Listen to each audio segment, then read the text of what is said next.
So what do you like to do with your free time? Hello and welcome to the Hypertrophy Odyssey, chapter 92. It is the last day of the week, aka the shotgun dropkick workout. I am feeling pretty decent, actually. I'm actually feeling a lot better than I was earlier this week. So I'm feeling good. I'm happy to go right now. Knees are all right. Looking forward to changing out some of the weights, doing all the other jazz that I talked about in yesterday's episode. So there is that. I'm looking forward to this.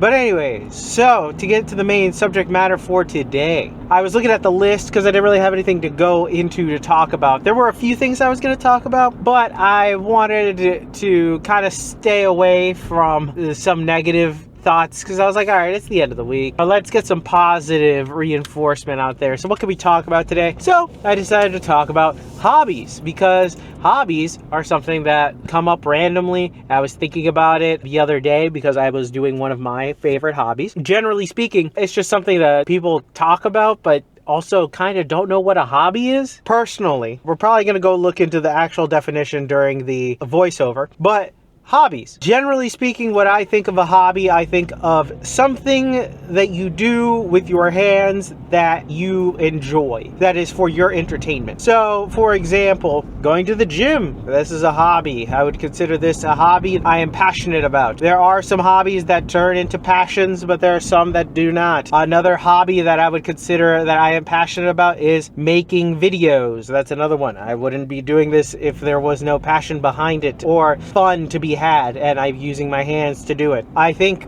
the using the hands part is the main thing that separates something that you do versus a hobby. I think that's the main thing. I've had this discussion a couple times with Walter back in the day. Without you doing something in some type of participation, you are just watching the thing. So it's the difference between watching a sport and playing a sport. I would consider if you watch a sport, you just like watching the sport. It's its own thing versus you playing the sport. Now, if you're a collector of things, I would consider you more of your hobby is the collection of blank versus being massive, let's say like hockey watcher. So for example, if you collect hockey memorabilia, shout out the hockey guy, he is a collector of hockey, well, not only jerseys, but things like that, but he's not a player per se, but he does play street hockey. So so street hockey is a hobby for him, for example. So that is something where I would say you have to really define it, because a lot of people will end up saying like something along the lines of, I like to watch shows as a hobby or something like that, or I like to watch TikToks, because that's the thing, or they will say like, I like to watch movies. Now, watching movies is a hobby if you do reviews and or something else on top of it. If you just watch movies, anybody can watch a movie / there's nothing really to do there that requires it to be a hobby. If you are a movie collector, then yes, maybe. If you are a movie buff, then that is somebody who watches movies but also reviews them, I would assume, or at least consumes them enough point where they know a certain amount of knowledge and trivia. But that doesn't require as much hands-on per se, but some people would consider that a hobby. I personally don't. But if they start making reviews about them, then I do, because then they are taking what they're getting and transforming it into something that is their own. And I think that's also part of it. One of my hobbies, personally, I like to do model kit making. I've talked about this before, specifically Gundam model kit making. I love doing those. I am following instructions in order of how to make the model kit. So I am doing it as per instruction and not deviating too far from it. But I have the ability to make it into my own if I wanted to, and paint them or apply certain stickers or detail them in certain ways or pose them in whichever way I want to. All those things make it so it ends up being mine. The RX-78 that I have is posed particularly in a certain fashion that I want, that not everybody else is going to have it in. So things like that, or I will make it so this one panel has damage while the other ones don't, or I'm going to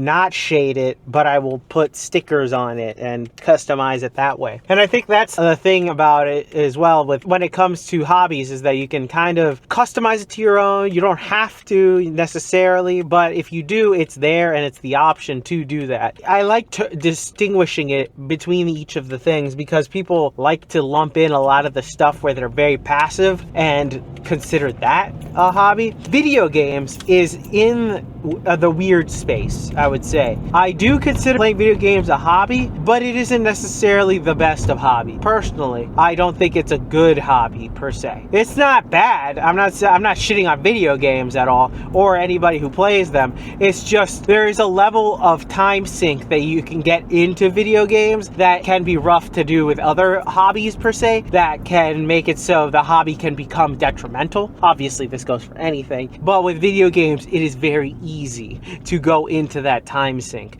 I mean, I'm one to talk, but I'll use myself as an example. I tell you, there have been days where back in the day when I could do this, because now even thinking about trying to do something like this would fucking make my brain boil. But back in the day, I did about, like, I would say I could easily do 8 to 10 hour marathon of just playing games all day. That is something I could do without even questioning it. Nowadays, I could not do that. But that is where it's simply something that you can lose a lot of your time. Though you are using your hands and being interactive and all that other stuff, it is good in that sense where you're doing multitasking and all that other jazz. Depending on what type of games you're playing too, you're doing some interpretations and a few things like that, you know, problem solving skills basically. The only issue is that sometimes you can get into a point where you are going a little too crazy with it. To give it an outside of me example, people who play World of Warcraft for hours on end, those who play it for like 10 to 12 hours a day non-stop. League of Legends is another one. Those are another part, and I think I'm going to get into more video games in the voiceover, because I do want to talk about the anger that comes with them, which I also find an issue, and we'll talk about that later. But generally speaking, if you don't have a hobby and you can't think of something that you do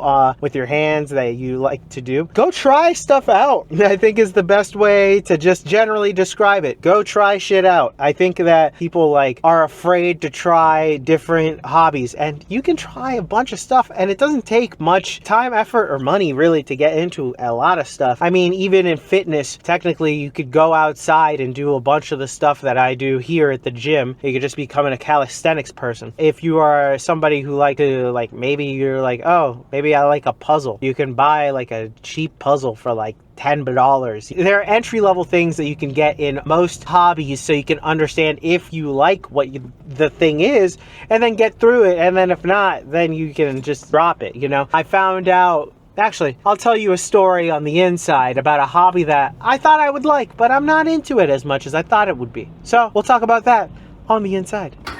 So on this day I started with hack squats, which I liked, but I could not do much on, I'll be honest. I might end up switching these out for leg extensions for a little bit, just to kind of give my legs a little bit of a break, particularly my knees, because I feel it a lot on my knees, so I have to figure that entire thing out. But besides that, let's get back to the main subject matter here at Hobbies. Basically, the cliffhanger that I left off on before I went into the gym here was that I did drawing. Drawing is something that I thought I would be into a lot more than I am. I can kind of draw, but I don't really like doing it. It is something that I tried to do. I did it for a whole, technically 2 months, but I did it for a whole month in a notebook. I did drawing like in a notebook, and then I did another month of drawing digitally just to see like the difference and stuff. And I wasn't a fan of it after both like the 2 months of doing it, because I did it every day for each month. So 30 days each, so 31 depending on the month. Doing it like that, I did not like it. I was not a fan of it. I don't know what it is about drawing. It's just personally, it just doesn't connect with me. I'm not shitting on it, because I know that one of my best friends, Shams, shout out to you, he is a great artist and I like his work a lot, and I can't say it's good for me. I can't connect to it at all. Like, there's nothing there. So that is something where I tried it for a little while and it just wasn't really working out for me. I really don't know what it is about drawing that I'm just not a fan of. It's like, for some reason, it's like there's no real expression personally to me. I don't know. I never really connected with it. And I gave it time, which is something that I would say is part of the entire hobby playlist, really. Like, you got to give the hobby a little bit of a chance to connect with you. I always say give it at least 3 weeks to a month to see if whether or not you like doing it. You don't have to do it consistently, obviously. And there are some exceptions. For example, in the model kit making world, if the first model kit I got was was that one that I was talking about earlier that was shit, well, I would have been pissed. I would have been like, well, okay, this sucked.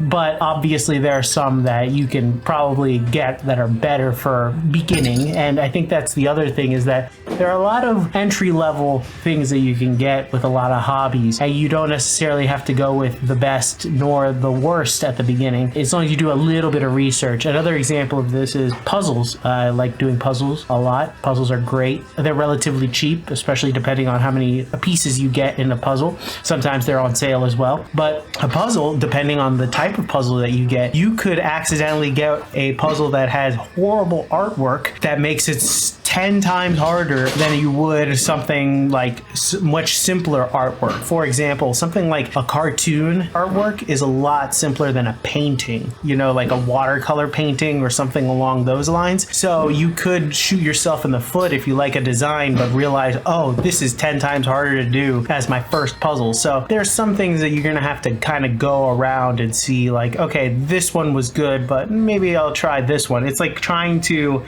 learn guitar, and the first song you're trying to learn is Through the Fire and Flames. You gotta walk before you run, you know? Like there are levels to it, obviously, depending on the hobby and what you want to get from it, you know?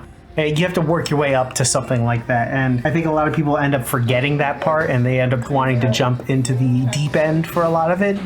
I can say I was like that too. I'm not gonna lie. I was like that when I wanted to learn how to play bass when I was younger. But that's how it is. There's just sometimes you go too big for your britches when going into certain hobbies, and then you think you can do better than your skill level. You know, some people it comes naturally. That does happen. Talent is a thing. But most of the time it isn't like that. And people go into something way too over their heads, and then they think it sucks. But in reality, they just went way too hard, way too fast, way too deep. It's the equivalent of going to the gym every single day and then they get burnt out, but that's just because they didn't do any structure or any thought to it to build up to doing it every day. You know, it's not something that you can just kind of go into. And as long as you start low and slow and just kind of get into it, you can really go into anything. And bar for entry is very low for a lot of hobbies. You can really find a lot of stuff in the used market and stuff like that, where you can just kind of get people who started it, found it wasn't their thing or didn't like it, and just kind of go from there. And you can kind of take that, and the entry level doesn't have to be very high. You can just kind of get something used and then call it. Maybe not everything like a puzzle, but still,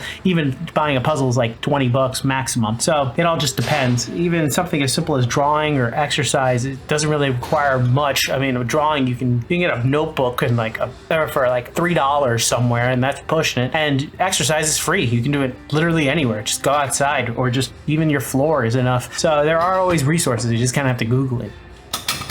So you do what? And we're back! Welcome to the workout debriefing. Exercises not filmed, none. Exercises skipped, also none. Got everything in, actually. Very happy about that. Oh my god, let's see if I can squeeze back home. But anyways, overall, a pretty good workout. I had a good time there. I'm feeling great, feeling not too cooked, but a little cooked. It's been a while since I used that one. Generally speaking, I'm happy to go home. I'm happy that I finished this week off and finished it off relatively well. But besides that, overall, feeling pretty good. Happy that I got everything in. But anyways, back to the main subject matter at hand. I don't know what you're doing, sir. Okay. Hobbies. I think the one main element that I always talk about on this channel, I've talked about it up here at the gym, and I've talked about it in a few other aspects. The main aspect of a hobby is you gotta be able to have fun with it. And I know that sounds like, of course, yes, but that's the thing that gets lost, I feel like, in certain hobbies such as video games or in the pursuit of something more. I feel like if you lose the fun factor in a lot of hobbies, then you're really losing the purpose that they were intended for. You know, video games are supposed to be a challenge, but a nice distraction. You get the people that like road rage, that rage on like no matter what, or like they keep playing until they win or whatever the hell they do. Don't even get me started on League of Legends. I could probably make a video on that video game on its own.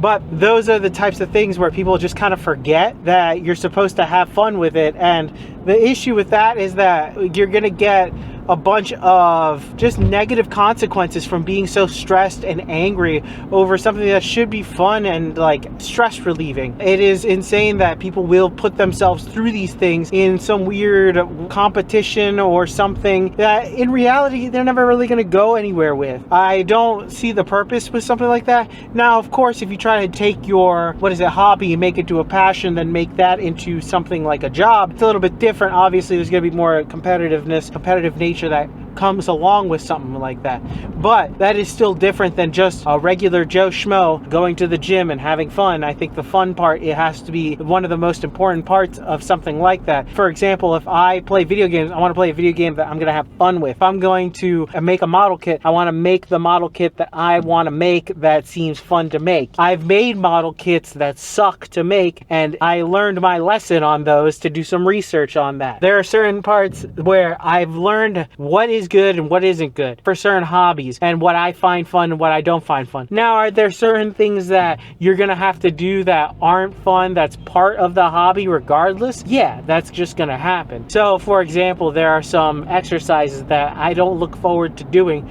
but I'm gonna do them anyway, that type of stuff. Or if it's like in the model kit making, I like to make the model kits, but do I want to do all the detailing? Not really, but I know if I don't do it, I'm going to know that it's incomplete. So then I have to do it. So it's one of those things where not every single element of it is 100% fun, obviously. But if the general gist of it isn't fun, then what the hell are you doing? You need to reevaluate what you find as a hobby and maybe go to something else and pivot to something that's a little bit better for you. If it isn't stress relieving or fun, then what the hell are you doing with it? That's why I gave up on a lot of video games nowadays and really stick to older stuff, because modern video games, not all, but a lot of them are just keyed in to make you keep playing and keep sticking around and inducing a state of just anger and stress. There is a nice competitive nature with certain games, like back in the day, Modern Warfare 2. Today, I'll say Fortnite, because even though I can shit on Fortnite,